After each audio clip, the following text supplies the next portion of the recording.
Marriage has brought huge joy to millions of people all through the ages in every different country and culture. One of the reasons for creating this course is so that you too might experience the joy and the benefit of a loving, lifelong marriage.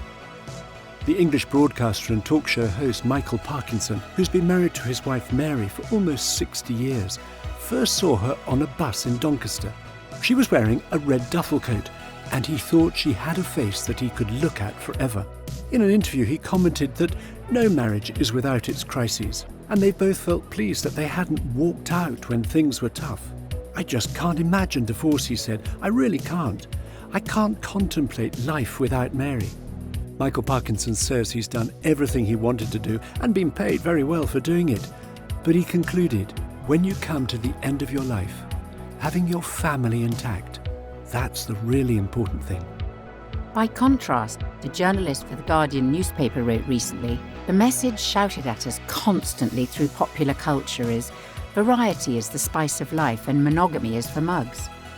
I've been tuned in to this unsophisticated, fear-mongering frequency for so long that when my gorgeous boyfriend of 18 months asked me to marry him, instead of shouting "I do" from the rooftops, I was paralysed with fear. What if I get stuck? She goes on to say, it turns out that in fact, ecstasy is to be found in commitment. Making a commitment to each other enables us to plan our future together. It allows us to try things out, to get things wrong, to forgive, to have the confidence to raise issues, and to make ourselves vulnerable. Commitment is the essence of marriage, its very heart. We're going to start by looking at two consequences of this commitment in marriage. First, forming a deep friendship, and then building a strong family life. So first, friendship. As human beings, we have a longing to be known and loved by another person. Mother Teresa famously said, the greatest disease in the West today is loneliness. At the beginning of the Bible, in the account of creation, God says repeatedly, it is good, it is good, it is good. Then suddenly in Genesis chapter 2, God says one thing that is not good. It is not good for the man to be alone. And God creates Eve as a companion for Adam. And when Adam is presented with his wife Eve, he says spontaneously these words of deep identification. Here at last is bone of my bones and flesh of my flesh. These words are a recognition that we function as human beings in relationship. Now, of course, marriage isn't the only way to counter aloneness, but it is the closest of all human relationships. Marriage joins a couple together in a profound way. The Bible puts it like this: for this reason, a man and a woman will leave their father and mother and be joined to each other, and the two will become one flesh. In the original Hebrew, joined is a very strong word for things or people being united in such a way that they can't easily be separated again. It's that joining together that meets our longing for a relationship, a longing for deep intimacy with another human person, and builds a strong bond between us. A second consequence of this commitment we make in marriage is a strong family life. While some couples struggle to conceive and some face the pain of not being able to have children at all, the marriage relationship forms the basis, the foundation of family life.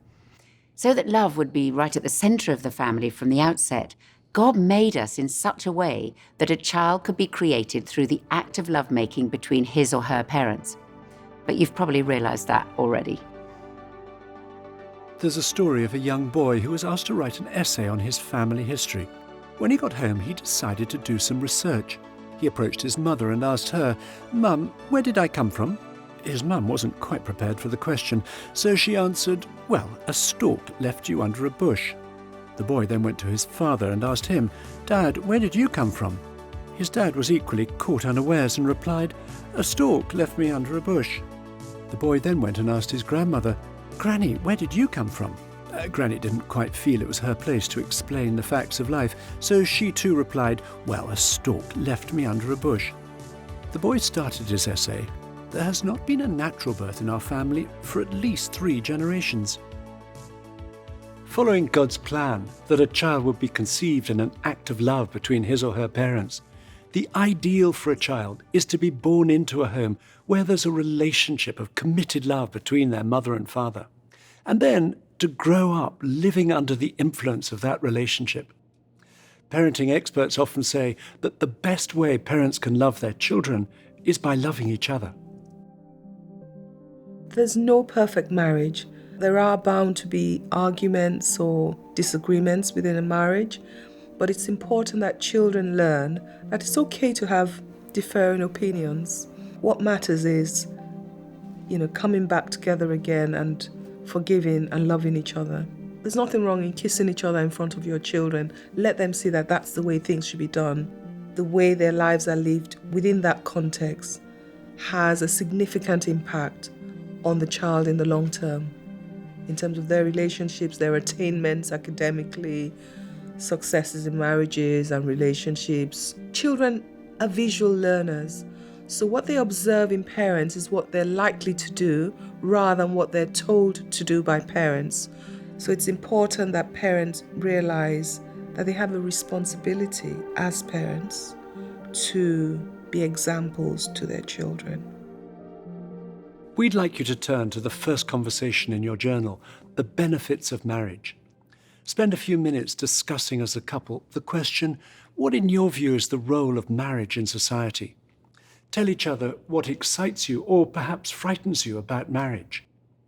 Many people today have experienced the acute pain of their parents' relationship failing. And if you know that your partner is carrying pain from their childhood or from a previous relationship, it's important to allow them to express what they feel. And if your own parents have split up, your marriage is an opportunity to do things differently and possibly to break a cycle of failed relationships in your family or in your own life.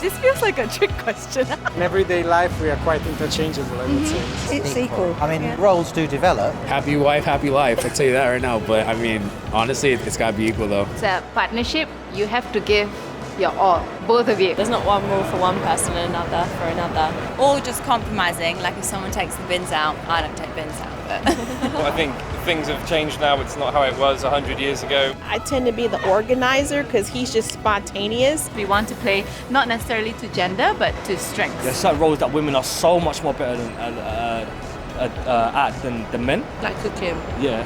I wouldn't always agree with that. 50-50. Has to be 50-50. he can't take that much responsibility.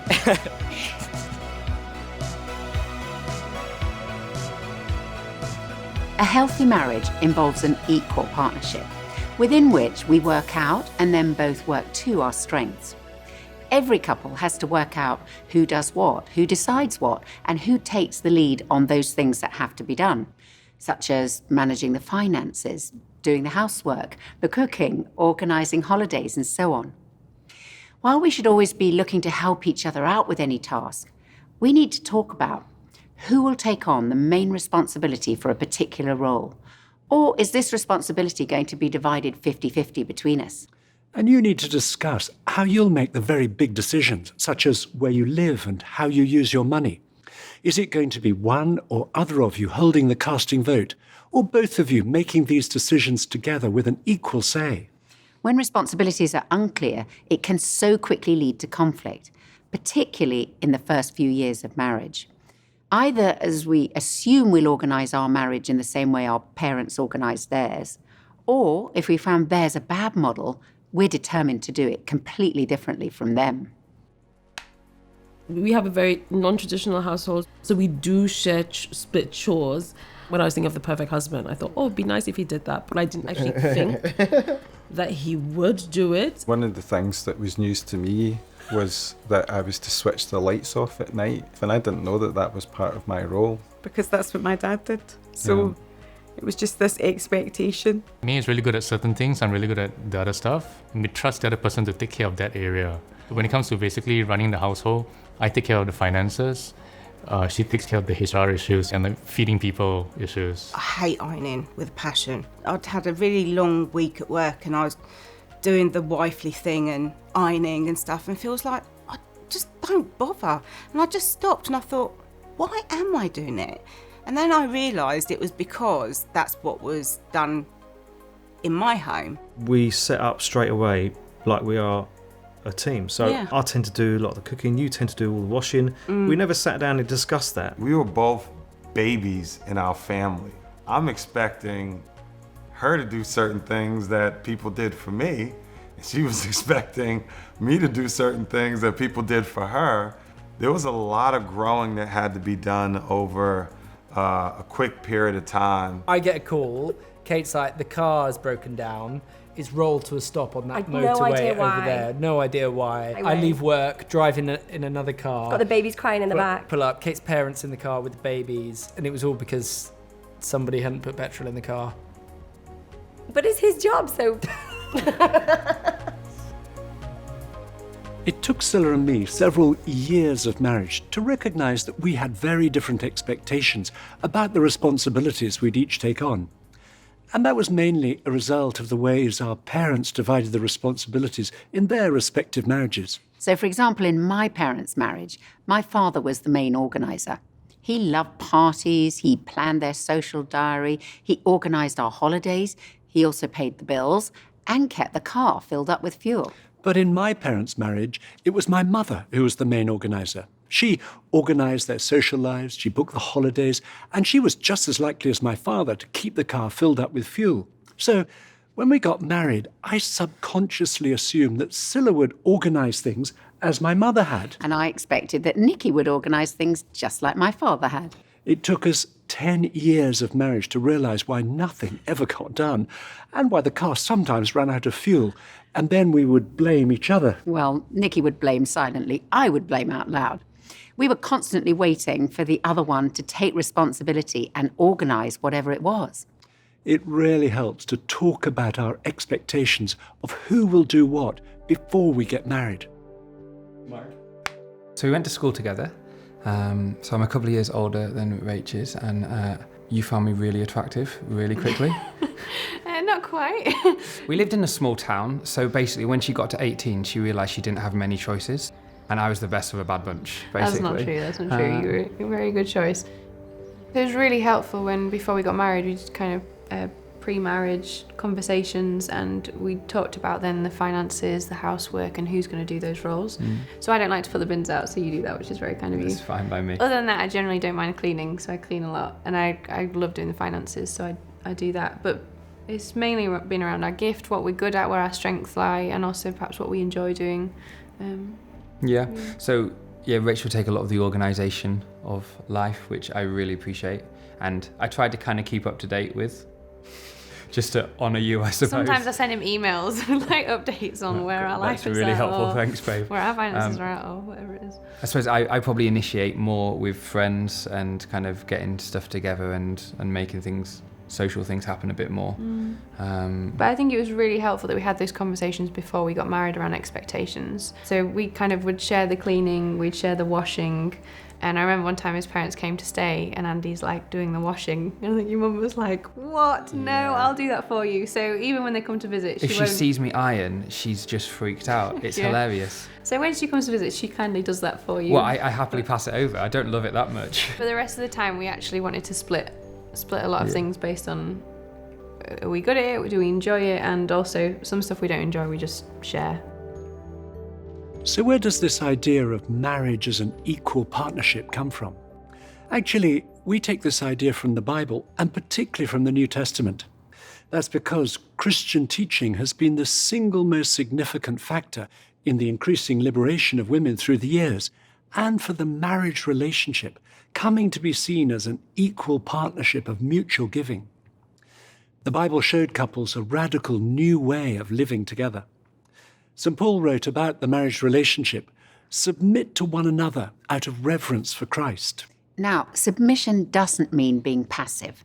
Submitting to each other is the opposite of demanding things of each other or lording it over one another, or seeking to control the other, all of which are highly damaging to a marriage relationship. Rather, submitting to each other means seeking to put each other first, to put each other's needs before our own. At the time when the culture was one of male dominance, where the husband had total rights over everyone in the household, including his wife, St. Paul goes on to write these astonishing words: "Husbands, love your wives as Christ loved the church and gave himself up for her." Loving like this is very active and involves making sacrifices for the sake of the other.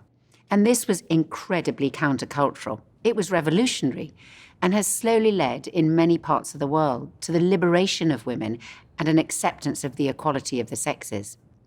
The Bible portrays the marriage relationship as not being about our rights, but rather about our responsibility to express love through serving each other. This will mean one or other of us taking the lead at different times. But taking the lead is very different to making all the important decisions or seeking to take control, which can lead to physical or emotional abuse. Submitting ourselves to one another's needs is still the key to a loving marriage, to a strong partnership.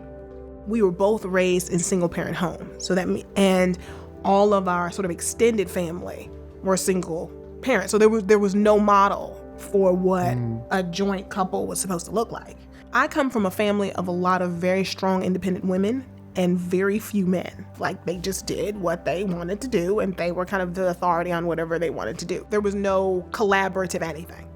So I had lived alone, made all these independent decisions, so there was never anybody that I had to run anything behind, So that, I think that was the weird thing for me, is figuring out, how to do that. My mom, she had 2 boys. We didn't really have a father figure. You go through that growing up saying either I'm gonna be like this or I'm never gonna do that. When I grow up, I wanna be the man in my house. I don't wanna be told what to do. And it was different once we got married. I'm like, okay, so it's a collaborative effort. So culturally, as a Latin man, you don't cook. It's not, you were brought up with mom cooking. So when we got married, we came home from work, and it was so funny because I was expecting to have food ready. We both came home and stared at each other. What's for dinner? And I said, I don't know, what's for dinner? I asked her, I was like, have you thought about what we're gonna eat today? And she said, I haven't. And I thought, how could you not think about what we're gonna eat? And I said, have you? He said, yes. I'm like, then you do the cooking.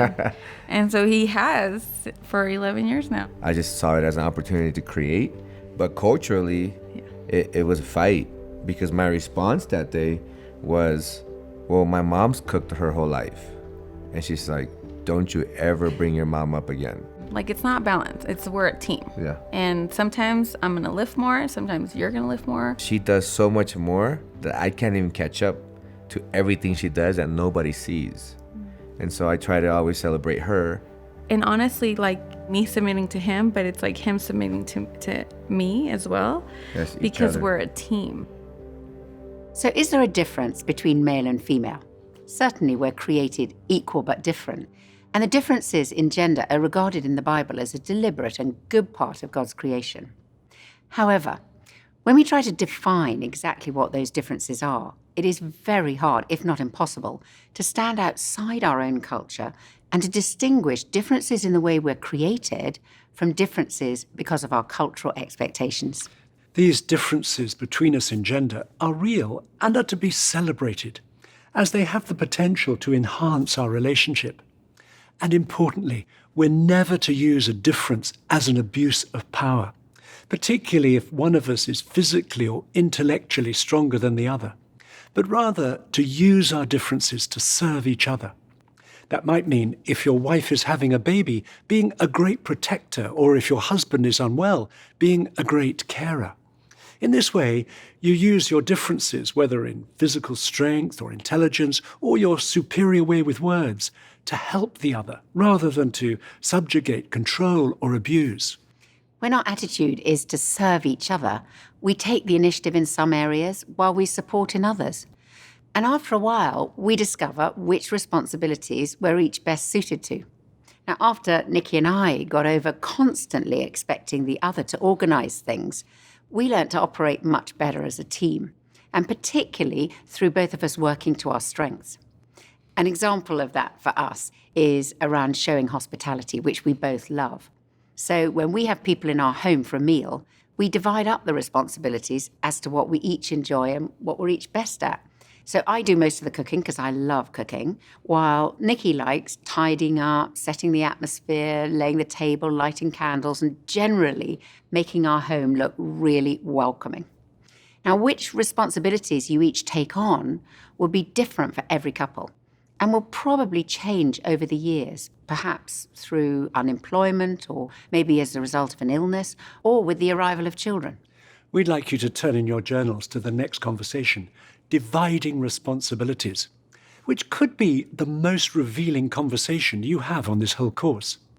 It's designed to help you work out what expectations you and your partner have for the roles each of you would fulfill if and when you get married. So, be honest. First, write down up to 6 areas for which you expect to take responsibility, then up to 6 areas for which you expect your partner to take responsibility, and then up to 6 areas that you expect will be a joint responsibility. We've put some examples in the journal to help you get started. Do it on your own and then show each other what you've put. And one tip, we suggest you write down at least as many responsibilities for yourself as you write down for your partner.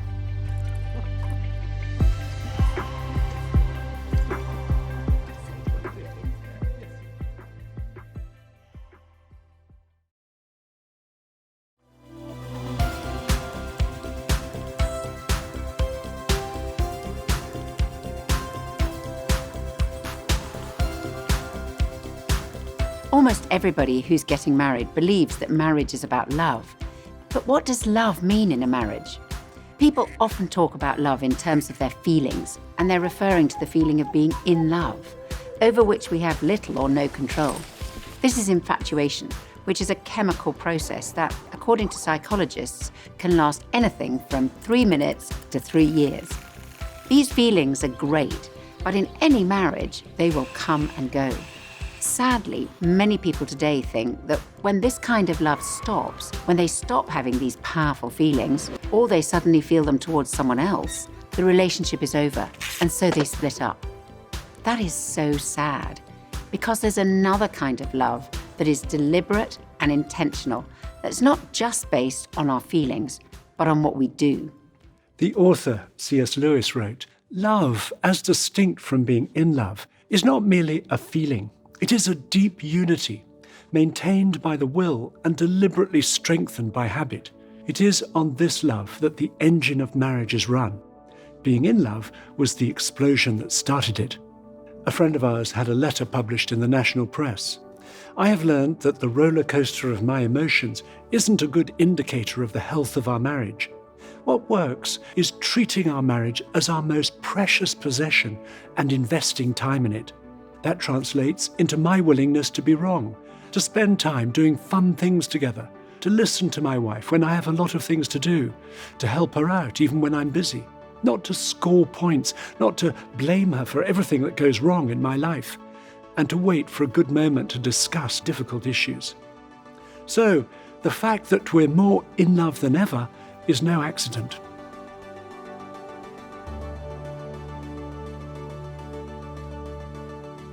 While we can't control infatuation, we can nurture that other deliberate kind of love. And the marriage vows that form the basis of a wedding create the setting for it. In marriage, we enter into a covenant relationship with another person. A covenant is different to a contract. A contract, as any lawyer will know, is a legal document that outlines the rights and duties of each party and defines precisely the kind and amount of service being offered by each side. But the covenant relationship of marriage is much deeper and is based on the couple's promises to love each other. The covenant we make when we get married is a decision to give ourselves to each other in love, and is then a decision we reinforce day by day. My aim is to wake up each morning and to love this person who is lying beside me. That's Scylla, for the avoidance of any doubt. Whether she's well or ill, whether we have money or we're broke, whether things are going my way or they're not, whether I'm feeling happy or feeling grumpy with Scylla or about anything else, or whether she's feeling irritated with me. Now, admittedly, I achieve my aim a lot better on some days than others, but that's the day-to-day journey of marriage. The marriage covenant holds us together when we go through tough times, as we all do. For many couples, the first few years of their marriage can be particularly challenging. We're discovering all the things that we were blind to when we were infatuated. We're having to adjust and to change. And when you're going through a difficult stage, we want to urge you to fight for your marriage. Don't give up. If you persevere, you can come through those times much closer in your love and stronger in your marriage. An American study showed that the vast majority of couples in difficult marriages who didn't divorce ended up in good marriages. Recently, I read the story of a couple whose marriage had very nearly failed, so much so that they barely acknowledged each other anymore. One day, the husband broke down in the shower. He realized there was nothing he could do to change his wife. He'd been trying for over 20 years, but he could make some changes himself. The next morning, he asked his wife, "How can I make your day better?" She was very surprised and quite suspicious at the sudden change, so she tested him. She asked him to clean the kitchen, which he did. The next morning, he asked her the same question. "How can I make your day better?" "Clean the garage," she replied. It was a big job and he had a busy day, but he did as she asked. The following day, he asked her again, "How can I make your day better?" This time she told him there was nothing, but he persisted. He asked her every morning for 2 weeks. Finally, his wife broke down and said, "I should be asking you that." She apologized and said, "Can we just spend some time together?" Now, every day, the couple ask each other how they can make each other's day better, and their marriage has been totally transformed. The question, "How can I make your day better?" sums up what the marriage vows are about. Not focusing on what our partner can do for us, but on what we can do for them. The marriage vows are challenging, but the more we decide to act in a loving way, the more our feelings will follow.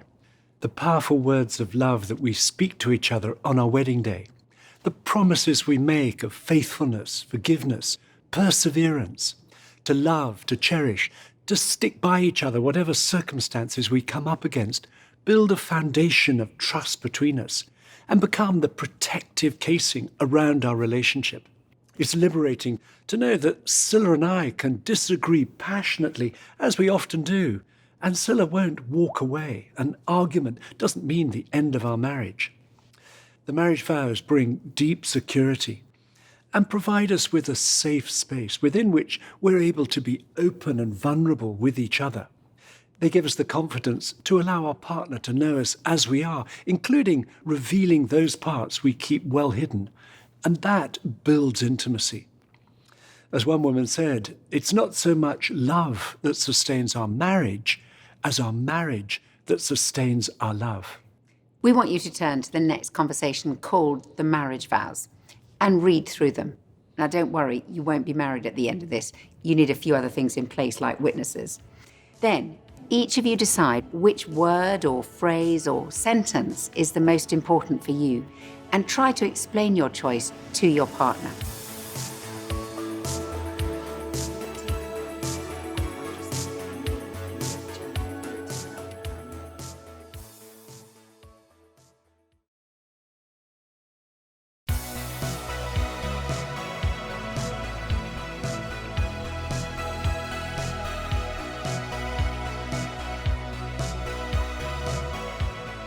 For the rest of this session, we want to focus in on 2 practical applications of the marriage vows that are critical for living out these vows in day-to-day life, and which, if they're handled well, cause a marriage to flourish, but when not handled well, have caused marriages to fail. So, the first area is how we deal with our finances. How do a couple make decisions about money? How do they decide what they spend their money on? How do they decide how much they save? And who's going to manage their finances? Marriage involves sharing everything. It's right there in the marriage service. The bride and groom say to each other, all that I am, I give to you, and all that I have, I share with you. And sometimes that's easier said than done. I remember a friend who'd been married about a year saying to me, I was fine with money until I had to share it. Every couple needs to set aside time to discuss their finances, and not just once, but on an ongoing basis, with a clear understanding between them about how they'll manage and use their money. If we're going to achieve that, we have to make a plan together. Being able to talk about money, being able to work out how you are both together going to look at, deal with, budget, decide what you spend, decide what you give, decide what you save. These important decisions are absolutely vital. Creating a budget is a really, really important basic step in any couple dealing with their finances. And the way that you create it is really simple. You find some time and you commit some time to actually looking at what do you have to spend each week or normally each month, i.e. your rent, your electricity, your gas, the insurance. Are you going to go on holiday? Are you going to buy some clothes? And you basically simply add it all together. Divide it out over a 12-month and find out each month how much money do you need to spend and how much money do you want to spend. And if you then discover that there is not enough to do what you have to do, or enough to do what you want to do, it's not an upsetting thing, it's an empowering thing. You have a problem, but these problems can be solved.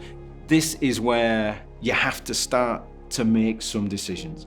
You can either cut things out, you can cut back on things, and you can cut costs. Those are the only three things you can do.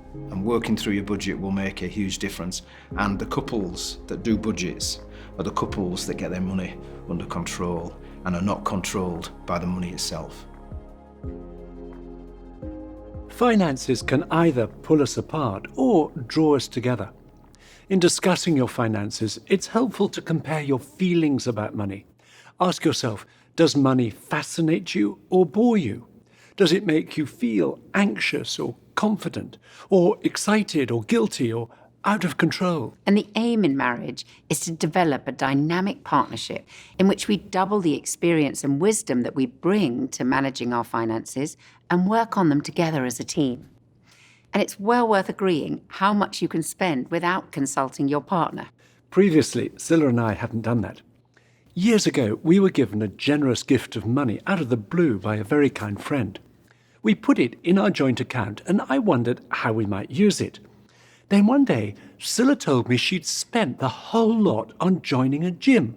I was horrified, partially because we hadn't discussed it, but also because I suspected that Scilla wouldn't get her money's worth out of it. She didn't.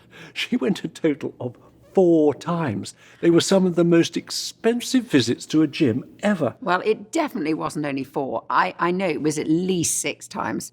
And I really thought I was doing it for Nikki's benefit, as I had just had our 4th child and I was seriously out of shape. So, the next conversation in your journal is discussing your finances. This conversation may reveal that what's an important issue regarding money for you may not be for your partner, and vice versa. Spend a few minutes filling in your answers and then discuss what you've each put.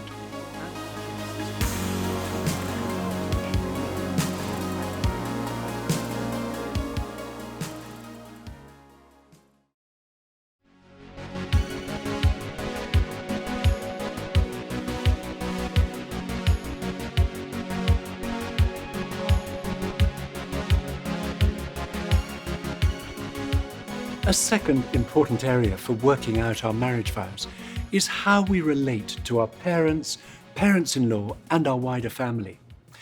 We've already mentioned Genesis 2:24. For this reason, a man and a woman will leave their father and mother and be joined to their husband or wife. We want to look at what this leaving really means in practice. Our situations are all different. For some of us, our parents are around and live nearby, while for others, they aren't. Some of us have great relationships with our family, while for others, it's more difficult. Whatever our situation, when we get married, our relationship with our parents must be different to the way it was as we were growing up. In marriage, our first loyalty is now to our husband or wife.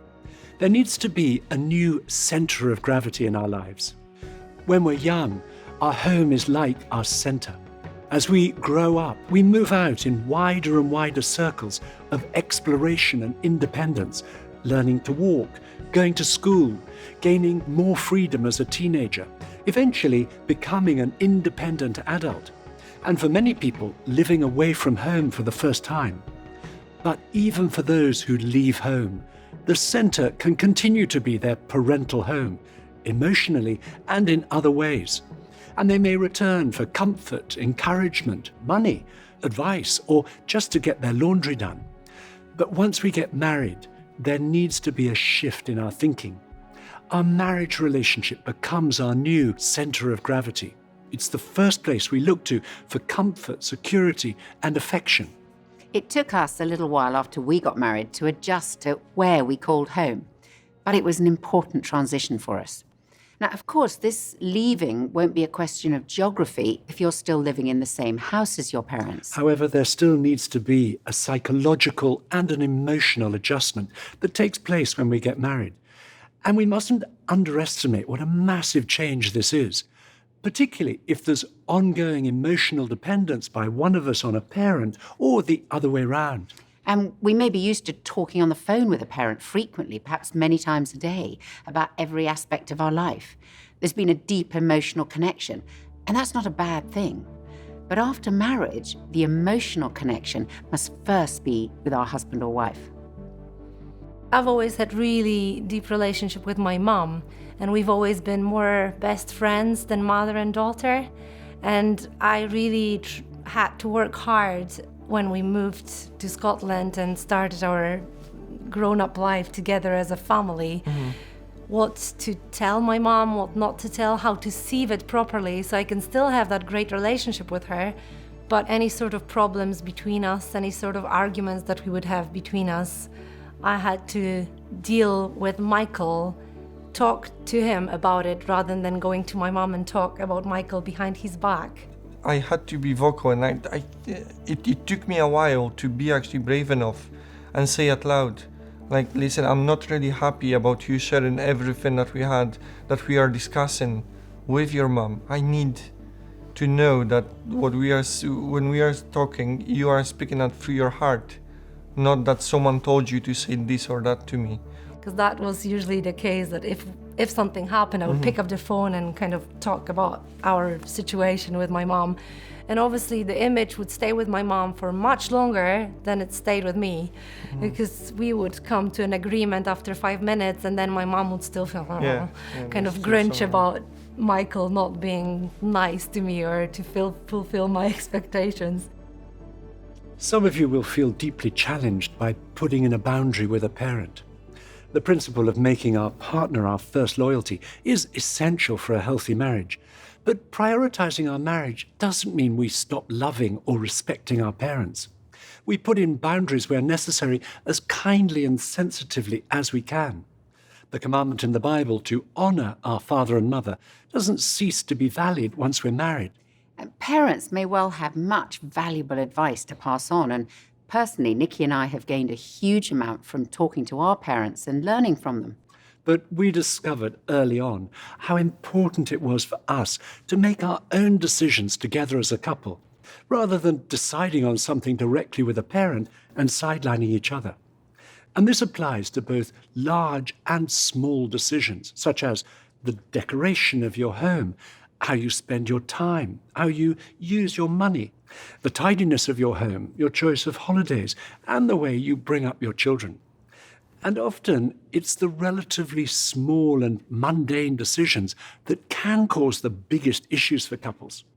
I remember a newly married woman telling us how one day when she was out at work, her husband and his mother moved some of the furniture around in their home. Now, she was amazed by the strength of her own reaction when she got home and discovered what they'd done. It wasn't that she objected to where they'd put the furniture. If anything, it was an improvement. It was that the decision had been made by her husband and his mother, rather than by them as a couple. Having made our own decisions, we then need to support each other in those decisions, even if they're different to the views of our parents or parents-in-law. And it's worth recognizing that this is often hardest in our own parental home. That was certainly an area of difficulty for us. I wasn't always very good at supporting Scylla or standing by what we'd decided. My mother was a very strong character. So like me, Nikki's mum was at the rhino end of the spectrum. So we had quite a few clashes over all sorts of things, many of them really trivial in retrospect. Like the occasion when we were staying with my parents-in-law and I wanted to put an egg into the mashed potatoes. Well, Nikki's mother, who was definitely a saver, which is probably where Nikki gets his tendency from, thought that that was very extravagant, which I thought was ridiculous. So we had this standoff over one egg. My tendency was to try hard to keep the peace, and sometimes it seemed easier to side with my mother, particularly as with regard to this incident, it was her egg. But siding with a parent rather than with our partner never works. We all need to be aware that parents, usually out of love and concern for us, may try to influence us round to their opinions. But in so doing, they can drive a wedge between us as husband and wife. This principle of making our own decisions applies even if we're living in the same house as a parent or we're their primary carer. Our aim in marriage is to build mutually supportive relationships with our parents and our parents-in-law, rather than sidelining them or being controlled by them. We recognize some of you may have a difficult relationship with a parent or your wider family, but still, we'd encourage you to take a long view and to persevere in doing what you can to build these relationships. And if you're engaged, one way you could get things off to a good start is to show your gratitude by writing them a letter or giving them a present before your wedding day, to thank them for all they've done for you. Your relationship with them will also be helped by taking the initiative to stay in touch out of consideration and respect for them. Decide together how often you're going to ring your parents, how regularly you're going to visit, if you plan to go on holiday with them, and generally how much involvement you expect to have in each other's lives. Take one. Mark. 我叫严仁波，这是我的妻子啊，刘露。我们今年结婚18年了。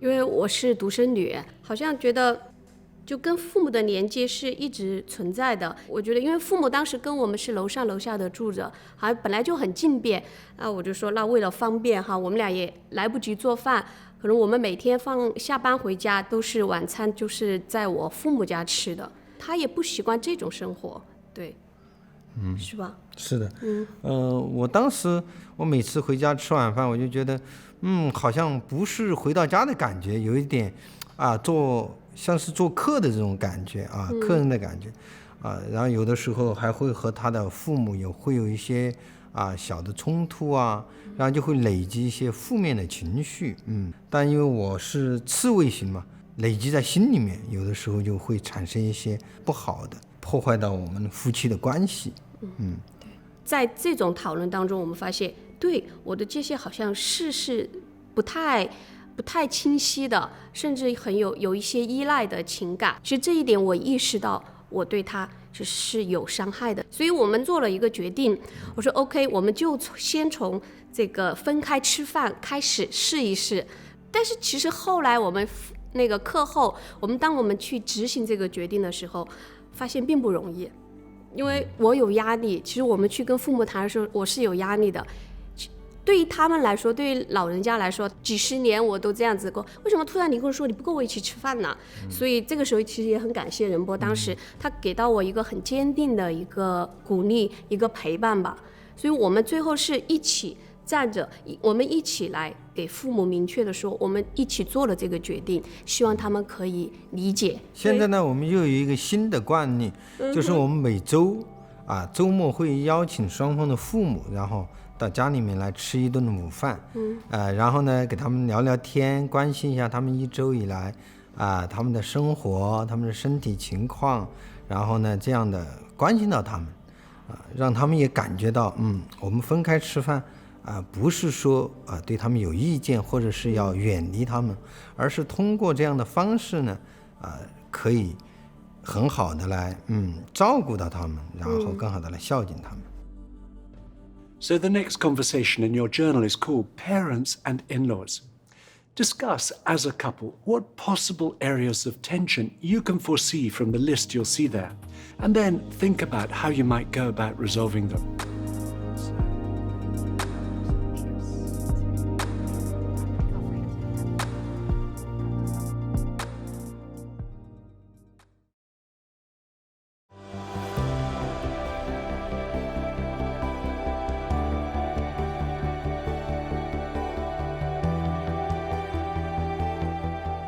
Many people have talked to us about how they've been taken by surprise by the difference that getting married and making those vows to each other has made to their relationship.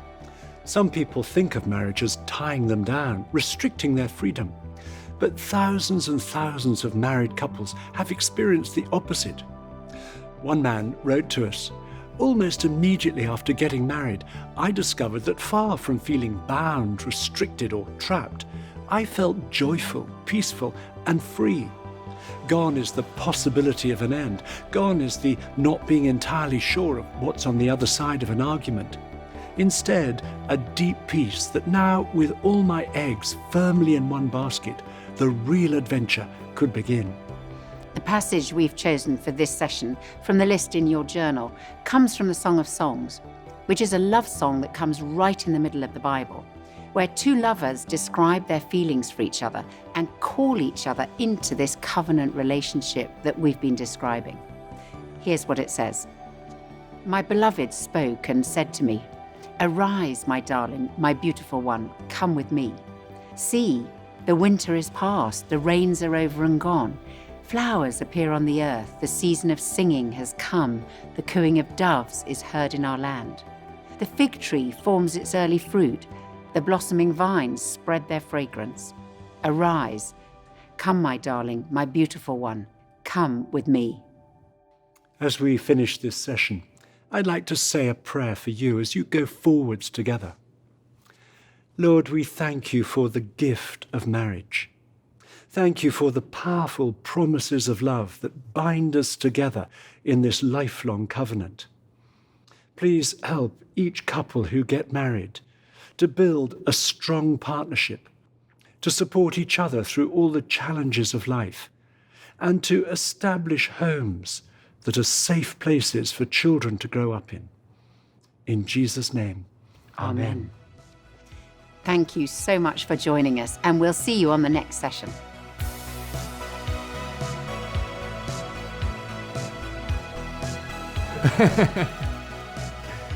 Thank you so much. Oh, you don't. Me? You're making it worse. You're definitely making it worse. No, I'm not. Is that okay? Your face. I was like, you're like. I don't really remember the question now. So what's what are we doing? Can you repeat the question? What's the question again? And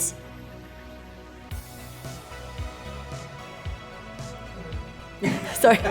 Say again, sorry. I don't remember the question. I'm sorry.